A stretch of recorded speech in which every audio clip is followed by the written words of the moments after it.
안녕하세요. 대한민국에서 철강 산업을 가장 쉽게 설명해 준다고 자부하는 대기업의 멘토 김기동입니다.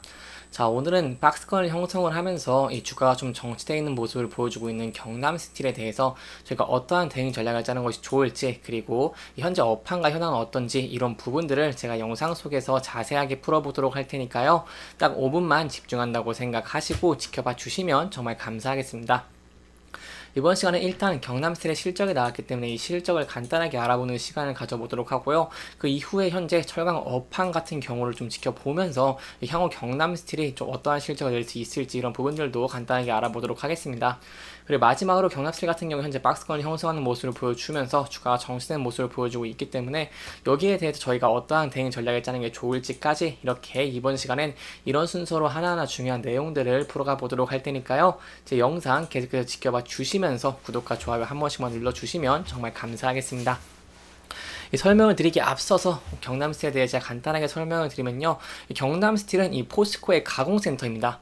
그렇기 때문에 포스코에서 생산한 냉연 그리고 열연 코일을 공급을 받아서 고객사들이 주문하는 규격으로 전단하고 절단 가공해서 공급하는 회사라고 알고 계시면 좋을 것 같습니다. 이 실질적인 측면을 간단하게 살펴보고자 한다면요. 매출액 같은 경우에는 이렇게 3,903억 원을 기록을 하면서 전년 대비 6% 감소한 모습을 보여줬고, 영업이익도 107억, 그리고 당기순이익 같은 경우에도 85억 원을 기록을 하면서 이렇게 전년 대비 5.8%, 11.4% 감소한 모습을 보여줬다라고 설명을 드릴 수 있겠습니다. 아무래도 철강 업황 자체가 2010년에는 부진한 흐름을 보였기 때문에 이렇게 실적이 좀 안 좋은 모습을 보여줬다라고 설명을 드릴 수 있겠고요. 그렇기 때문에 저희가 앞으로 어떤 부분을 지켜봐야 되냐, 여기에 대해 좀 설명을 드리려고 합니다. 이 설명을 드리려고 한다면 일단 경남스틸이 어떤 제품들을 좀 가공하는지 알아야 되기 때문에 간단하게 설명을 드리면, 여기 산세코일, 냉연 강판, 그리고 육융, 이 아연 도움 강판은 이렇게 좀 제품을 생산하고 있는데요. 매출 비율은 32.8%, 19.3%, 9.3% 정도 비율입니다.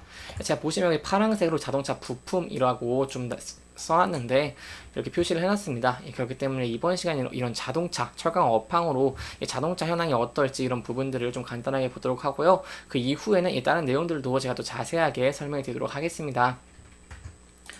사실 23년 같은 경우를 보시면 철강 시장이 좀 희망이랑 좀 실망이 교차했던 때라고 할 수 있겠습니다. 23년 철강 시장 같은 경우에는 중국의 이런 코로나 엔데믹, 그리고 코로나 엔데믹 리오프닝에 대한 이런 기대감으로 훈풍이 돌면서 시작되었지만 중국의 수요가 부진 가시화되면서 이런 국제 철강 가격도 좀 도만 약세를 보였습니다. 또 하반기에는 중국의 재정 투자 확대에 따른 기대감으로 국제 가격이 좀 오른 모습을 보여줬지만 한국 시장에서는 상승도 잠시고 수요 부진으로 약세 기조가 이어졌다라고 할 수 있겠습니다. 그렇기 때문에 23년 같은 경우에는 이렇게 중국의 경기 변화에 따라서 기대와 실망감을 좀 교체하면서 철강 업계에 좀 큰 영향을 끼쳤다라고 설명을 드릴 수 있겠는데요. 따라서 23년 같은 경우에는 자동차와 그리고 조선은 좀 맑은 모습을 보여줬지만 가전 그리고 기계 산업은 좀 흐린 모습을 보여줬다라고 설명을 드릴 수 있겠습니다. 제가 아까 자동차를 좀 부각했는데 다른 부분을 보시면 건자재나 이 전기 그리고 일반 기계나 이렇게 다른 설비도 좀 많이 하고 있는 모습을 보여주고 있기 때문에 전체로 영향을 받은 것으로 보이고 있고요. 그렇다면 앞으로 저희가 좀 어떤 부분을 기대해 볼 수 있겠냐라고 한다면 24년에 좀 철강 변수를 기대해 볼 수 있다는 것인데요. 이 철강 변수 같은 경우에는 24년에 중국이 철강 경기 회복 속도를 좀 기대해 볼 수 있겠다라고 설명을 드릴 수 있겠습니다. 이 중국 정부가 이런 경기 부양에 나설 것이라는 좀 징후가 보이지만 보이는 상황입니다. 그렇지만 중국 철강 수요의 40%를 차지하는 부동산 경기가 좀 변수라고 할 수 있겠는데, 빠른 회복보다는 추가 침체를 방어하거나 회복되더라도 좀 완만한 회복 가능성을 좀 기대를 해볼 수 있겠습니다. 이렇게 중국이 경기 부양에 나선다고 한다면 철강의 가격을 끌어올릴 것이고요. 그렇게 된다면 경남스틸 같은 경우에도 수혜를 볼 수 있다라고 설명을 드릴 수 있겠죠. 그렇기 때문에 이런 경기 부양도 좀 중요하다고 볼 수 있겠는데, 여기에 대해 좀 긍정적으로 볼 수 있는 부분은 23년 말에 1조 위안의 이 국제 발행을 통해서 이 재정 지출을 확대를 하기로 했기 때문에 중국 같은 경우에 이렇기 때문에 좀 부양이 이제 확인됐다. 그렇기 때문에 앞으로 부양이 되는지 이런 부분들은 함께 지켜보시는 게 중요할 것 같습니다. 그다음에 24년에 철강 수요는 어떨까 한다면 24년은 철강 수요가 좀 방어 요인이 될 것으로 볼 수 있겠는데요. 이 제조업은 회복 속도가 좀 더디고 특히 이 중국의 자동차 생산량은 23년에는 좀 아까 말씀드린 것처럼 좀 늘었지만 24년에는 좀 증가율이 둔화될 것으로 좀 전망이 되고 있습니다. 그렇기 때문에 앞으로 어떻게 전망이 될지, 그리고 앞으로 실제로 어떤 지표들이 나올지 이런 부분들을 지켜보는 것이 중요할 것 같고요. 여기에 대해서는 제가 또 다음 시간에 자세하게 설명드리는 시간을 가져보도록 하겠습니다. 이렇게 철강 업황이 좀 침체가 되고 있음에 따라서 경남스틸 같은 경우에도 실적이 좀 부진한 모습을 보였다라고 저희가 좀 봤는데요. 그렇다면 현재 주가는 어떨지 이런 부분들을 지켜본다고 하시면, 이 주가 같은 측면을 본다고 하시면 박스권에서 이렇게 좀 움직이고 있는 모습을 보여주고 있습니다. 이 주가를 크게 본다고 하시면 이렇게 2,800원대에서 이 4,000원 이 부근대로 주가가 계속 왔다 갔다 하는 모습을 보여주고 있는데요. 그렇기 때문에 현재 이 박스권에서 이탈할 수 있을지, 이탈하거나 아니면 돌파할 수 있을지 여부가 좀 중요하다고 설명을 드릴 수 있겠습니다.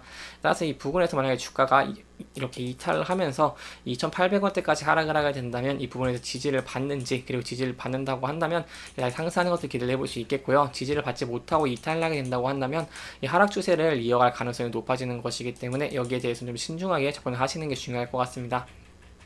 하지만 주가가 이렇게 상승을 하게 된다고 한다면 앞서서 이렇게 241선에서 지속적으로 저항을 받은 모습들을 보여줬기 때문에 241선을 돌파할 수 있을지 여부가 중요할 것 같고요.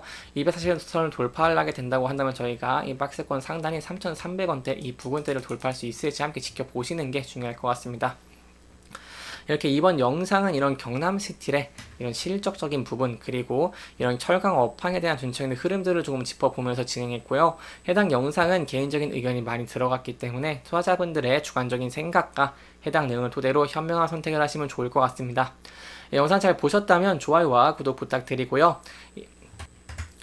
해당 영상뿐만 아니라 대기업에서는 그 누구보다 열정적인 멘토들이 많으니까요. 부디 타 종목의 영상도 시청해 주시길 바라며 오늘 영상 마무리하도록 하겠습니다. 끝까지 시청해 주셔서 감사합니다.